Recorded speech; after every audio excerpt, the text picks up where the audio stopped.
simplest to the rarest of materials, from the barks and fibers of plants to the densest of hardwood, from paper and clay and precious metals to that most wondrous substance, a mind in flight, expressing itself in a torrent of words. These are the materials from which our traditional artisans and craftsmen have built solid and grounded traditions. Fragments of a nation waiting to be made whole. By men and women who bring an entire culture and knowledge system into their creations. These are the chosen materials of indigenous craftsmen. They who are the embodiment of Dayaw, our knowledge, our pride.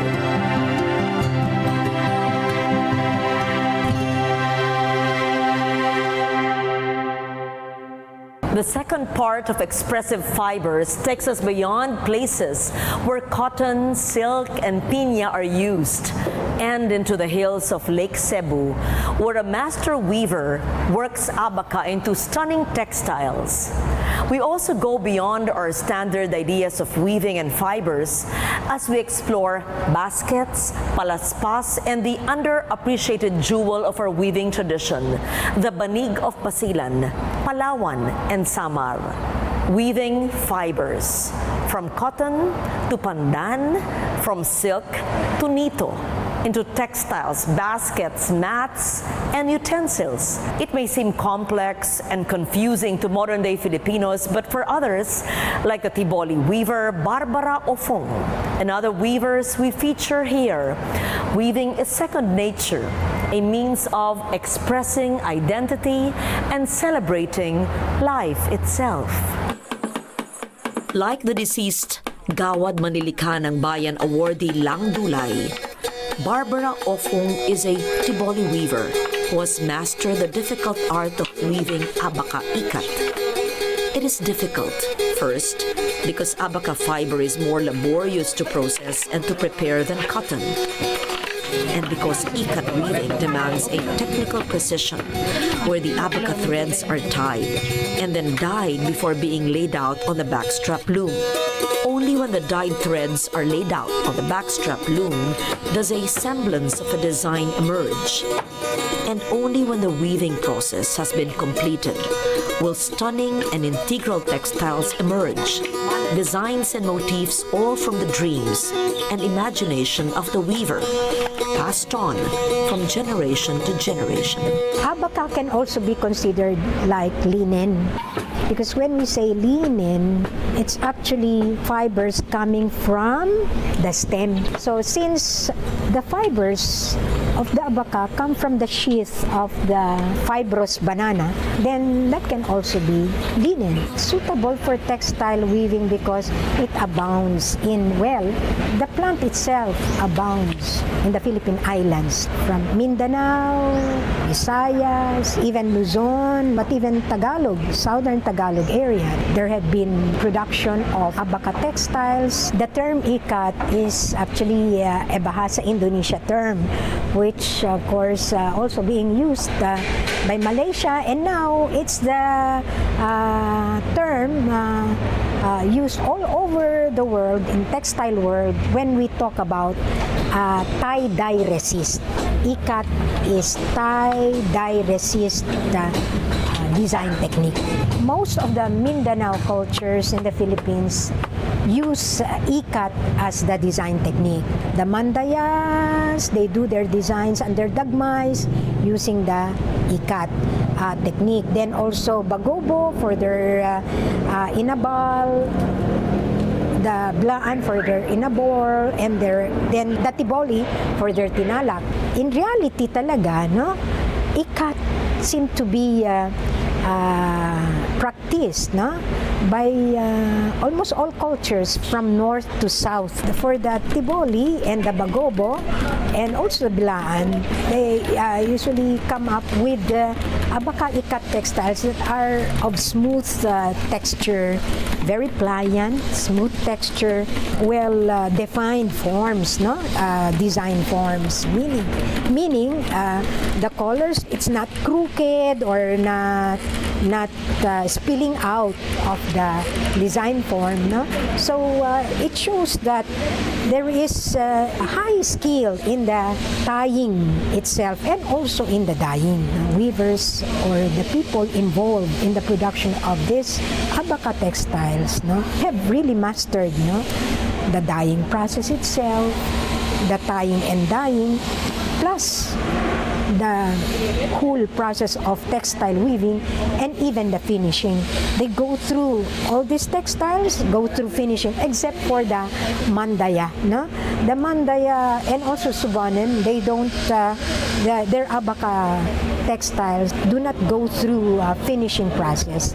For the Bagobo, Bilaan, and Tiboli, the finishing process would be something like they would press, no, the woven abaka textiles using the back of the cowrie shell, no? So that's what they would press really very hard on the surface of the woven abaka textiles to make it shiny, pliant, no? And every now and then they would rub a bit of the honey beeswax, no?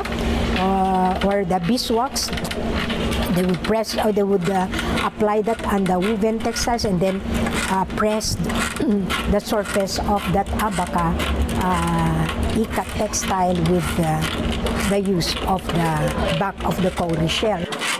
One thing about this master weavers, the late Salinta Monon and late Lang Dulay, were awarded the Manlilikha ng Bayan honor, no? They are really dedicated textile weavers, no? Very dedicated. They never use commercial dye. They only use natural dye. For Lang Dulay, for example, she is really the master of designing, no? She can come up with designs that are so intricate, just like the phoenix design. How can one come up with the phoenix? Or, you know, we all know that the phoenix is a mythical bird with intricate plumes, no?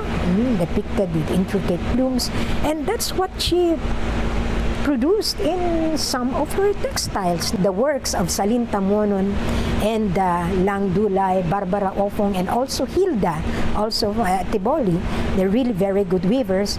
Very smooth surface, well-defined design forms, no? And shiny and pliant. While the animist Tiboli used the ikat method to embellish the abaka textile, the Islamic Tausug used embroidery influenced by Chinese motifs but thoroughly indigenized. A visual language of okir scrolls and floral designs embroidered in silk threads on satin. This is a distinctly Tausug art of habul tiyahian embroidery.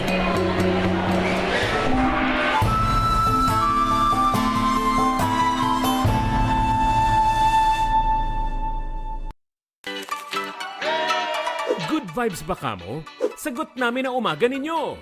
Mula sa balitaan, bagong kaalaman, hanggang sa Unli Chikahan. Kasama ang RSP Morning Barkada. Rise and Shine Pilipinas. Lunes hanggang Biyernes, alas 6 ng umaga. Dito lang sa PTV.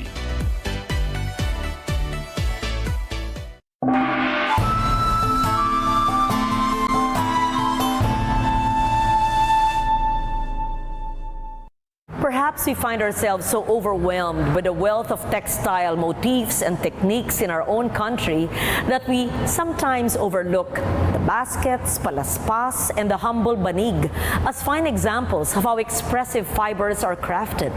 These are functional, yes, but they also express a high aesthetic standard. Humble, yes. Dignified, of course. And always reflecting a people's sense of functional beauty.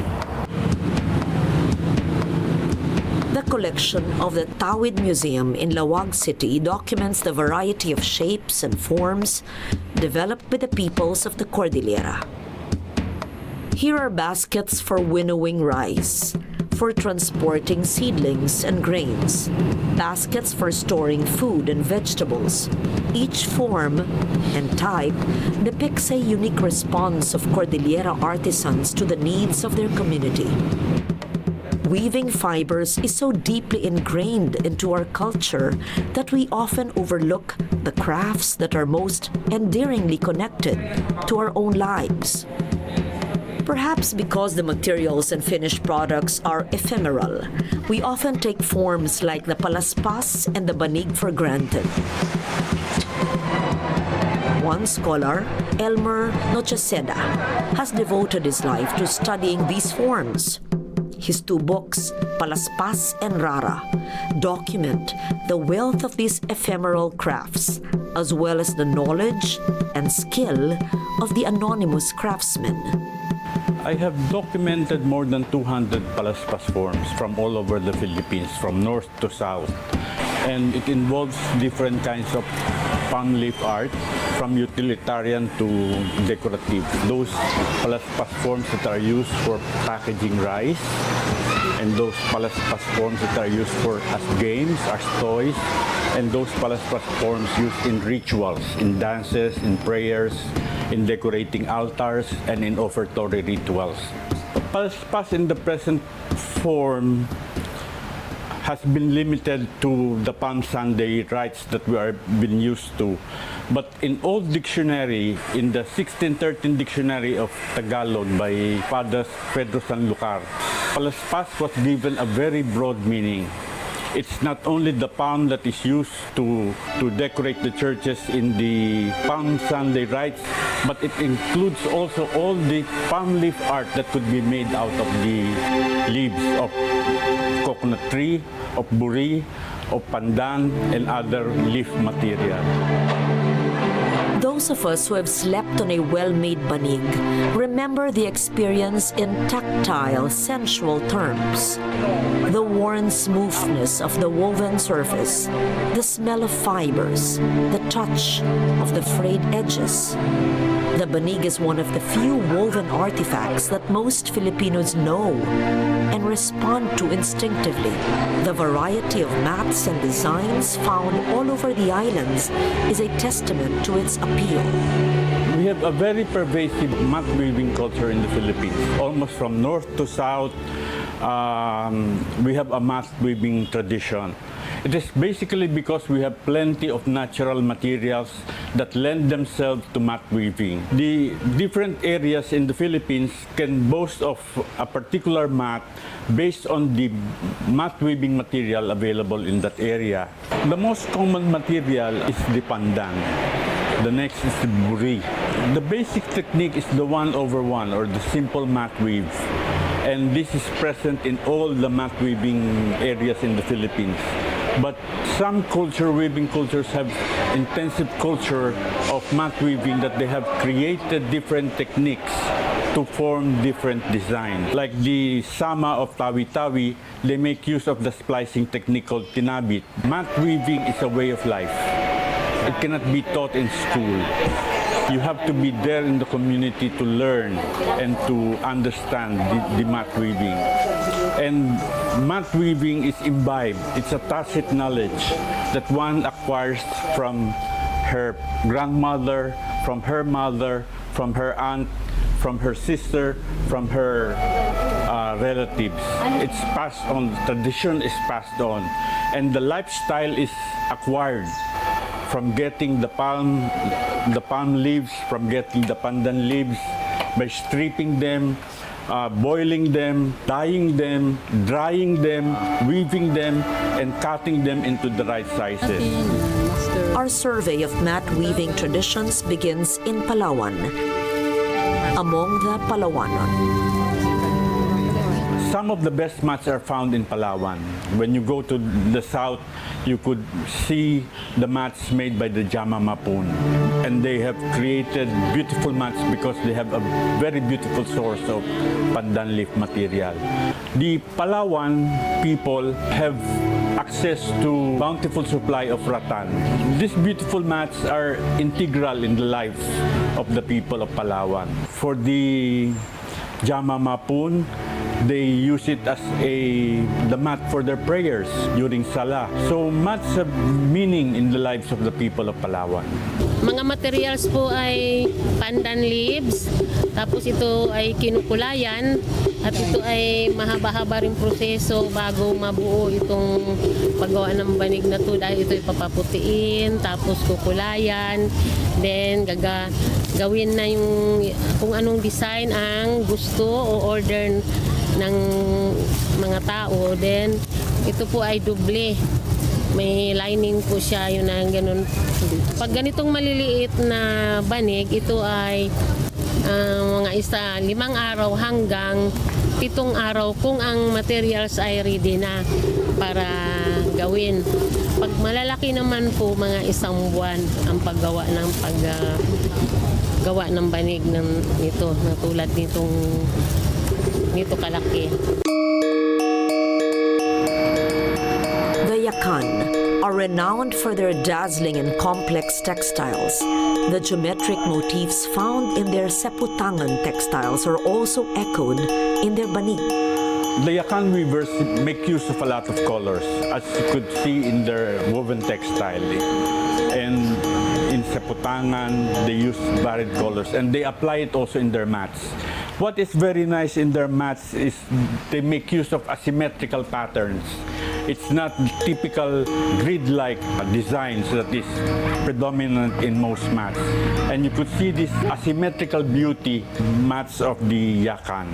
Yun ang nagturo sa akin. Nanay ko na ganito yung paggawa sa kanya. Yun ang ginagawa ko, yung turo ng nanay ko. O yung mga weavers sa pamilya namin, yung kapatid ng nanay ko, mayroon din po matuto maggawa ng banig. Tapos yung anak niya marunong din. Kaya na ganito, nabuo ganito. Imagine lang po. Sa isip namin lang ginukuha yun. Kung ganito kami naggawa, isip-isip namin lang yun.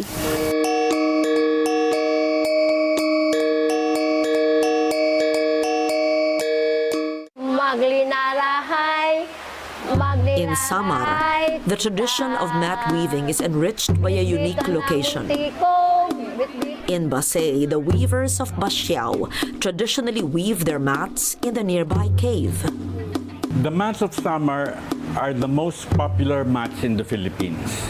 When you speak of banig, everybody thinks of the Samar mats because it's very distinct in the sense that they make use of a lot of designs, and they follow the trend of the season of the present age in forming designs.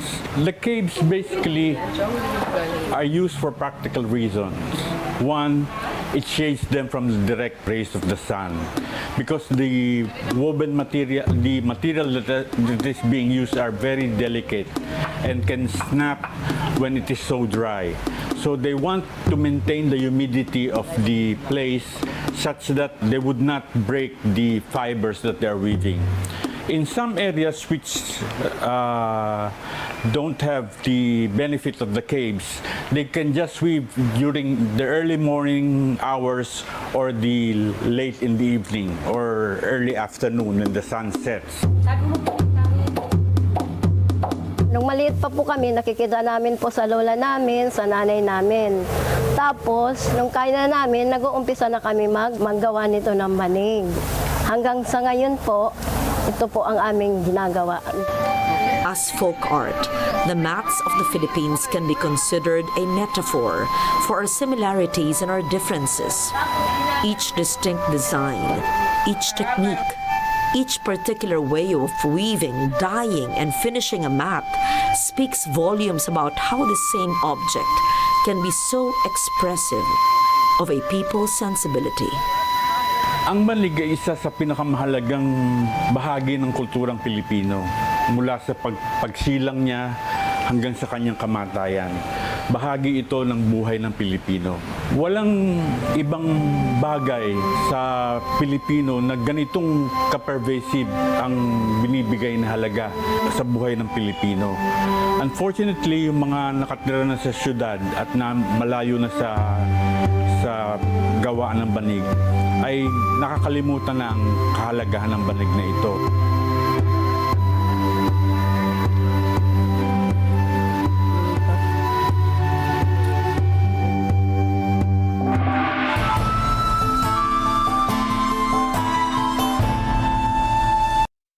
Ngayong linggo sa Pilipinas TV.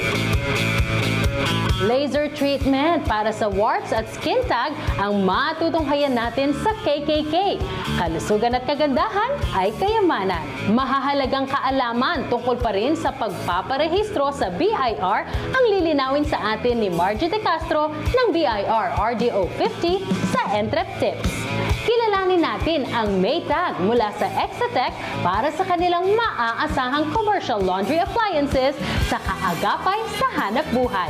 Yan at marami pang iba sa Pilipinas TV. Sabay-sabay tayong umasenso sa buhay at negosyo.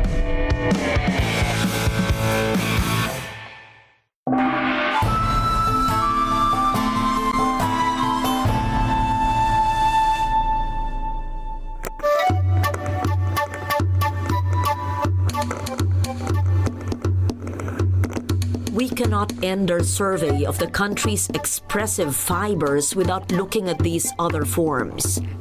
The vakul is a distinct trademark headgear of the Ivatan of Batanes. Part raincoat, part sunshade, the tough fibers that make up the signature mane are attached to a basketry form. In the rain, the vakul keeps one's head dry. In the scorching heat, it keeps the head and back cool.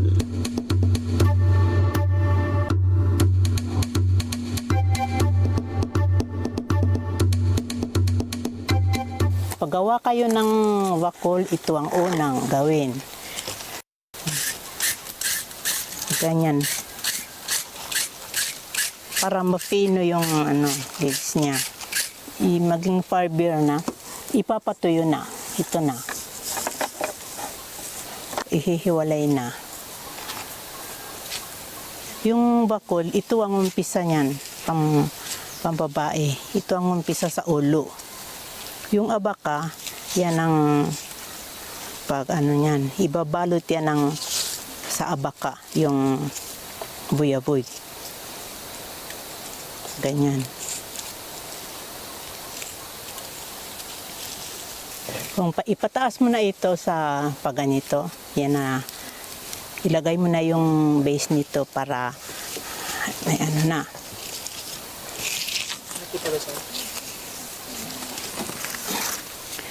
Ito ang abaka.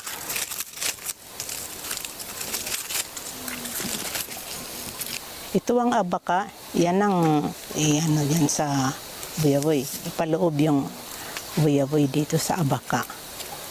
Tapos, ipabuhol sa lubid para may teknik ang buhol nito.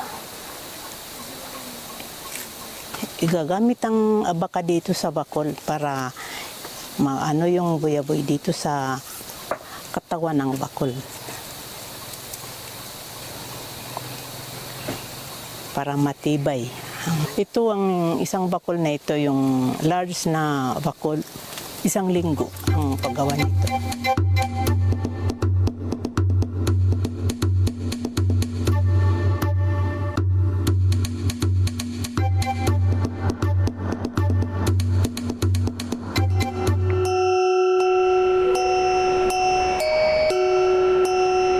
Among the Maranao, the tutup is covering for food that is used in both ceremonial gatherings as well as ordinary meals.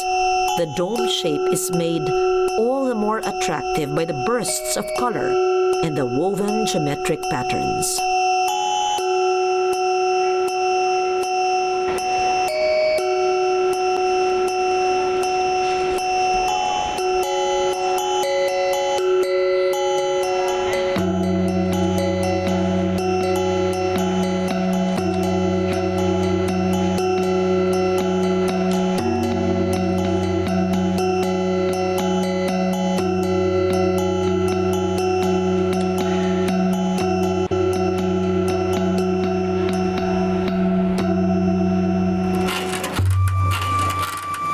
We began with textiles and clothing, then on to baskets and palaspas, banig, and headgear. Our survey is far from complete, but that only stresses just how rich and varied are the crafts that utilize our expressive fibers. The Filipino craftsman has so much respect for nature. As much as possible, the raw state of the material is preserved to make sure that we recognize where it came from. For example, tiko grass, leaves are shown as they are, although colored, but still you recognize the materials that were used for the product. Unlike in other countries, in other cultures, where so much polishing, so much transformation occurs, that you hardly recognize the material from which it is made. In our culture, there is also the respect for certain times of the year to harvest materials. For example, there is the idea of taga sa panahon, meaning you cut it at the right season. There's also the tendency on the part of our traditional artists to gather materials that are just lying around, and also leaves that are just being blown by the wind, twigs. They are used not only for firewood but for materials, for the creation of art. So in general, there is a respect for nature, to preserve the natural look of the material, and also not to destroy the ecology by getting only those things that are in excess in nature.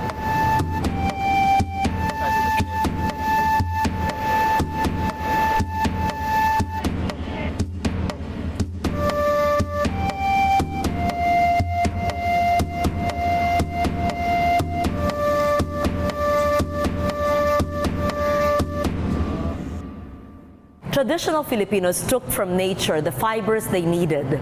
They wrapped themselves in the weaves of their own creations. They lived with baskets and containers woven with grace and resilience. They rested, bonded, and slept on fragrant mats. So doing, they enhanced their lives with their own handiwork.